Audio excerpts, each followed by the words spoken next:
جب واپس مدینے کو تشریف لائے، آنے سے پہلے ایک آدمی آنے کی خبر دیا تو پورے مدینے والے آقا کا اور آقا کے ساتھیوں کا اور گھر والے اپنے گھر والوں کا استقبال کرنے کے لیے مدینہ شہر سے ذرا باہر گئے اور آقا کا اور آقا کے ساتھیوں کا استقبال کرنے لگے۔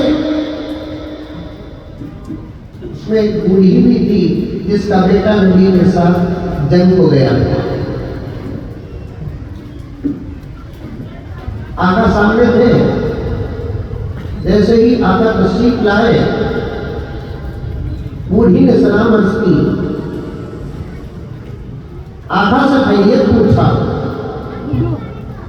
پھر فوراً پوچھا اس بوڑھی نے، یا رسول اللہ میرا بیٹا کیا ہے؟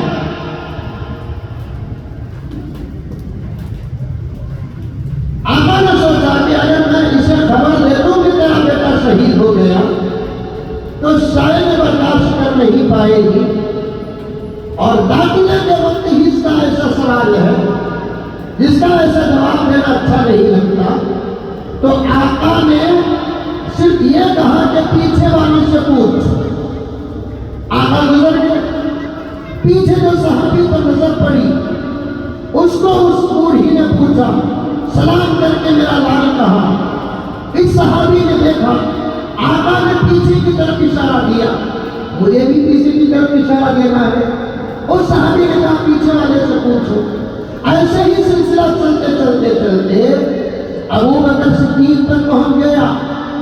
ابو بکر صدیق سے اس بوڑھی کی ملاقات ہوئی، اس بوڑھی نے سلام عرض کیا ابو بکر صدیق کو اور پوچھا، اے ابو بکر صدیق میرا بیٹا کہاں ہے؟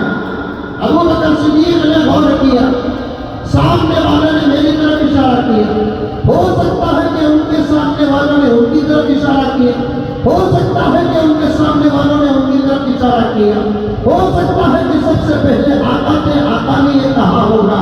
اب اخیر میں ہوں، میں کہوں تو کیا کہوں؟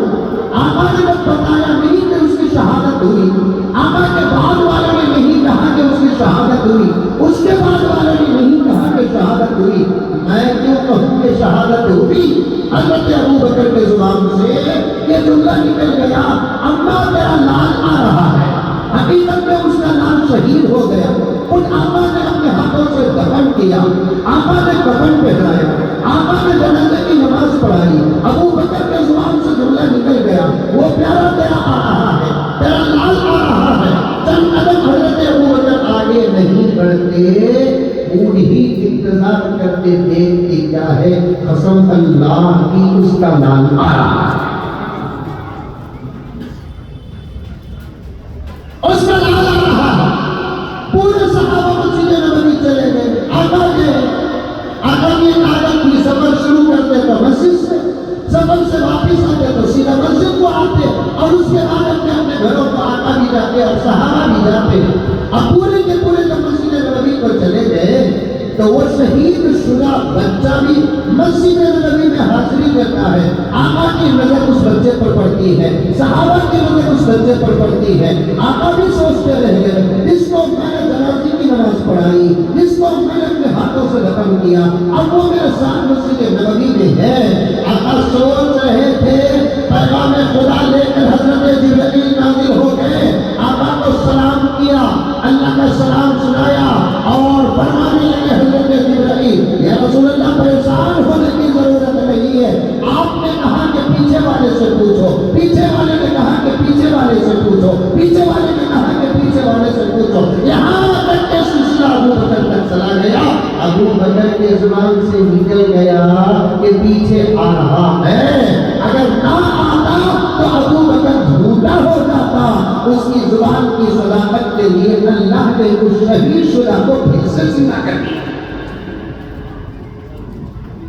عاشق وہ ہوتا ہے جس کی چاہت زمین میں ہوتی ہے، فیصلے آسمان میں ہوتے ہیں۔ سچے عاشق بنو نوجوانوں، اوریجنل عاشق بنو میرے نوجوانوں۔ زبان اور دعوے کے عشق سے کچھ ہونے والا نہیں، سچے ایسے عاشق بنو، زمانہ تمہارا رہے، ملائکہ کو سہارا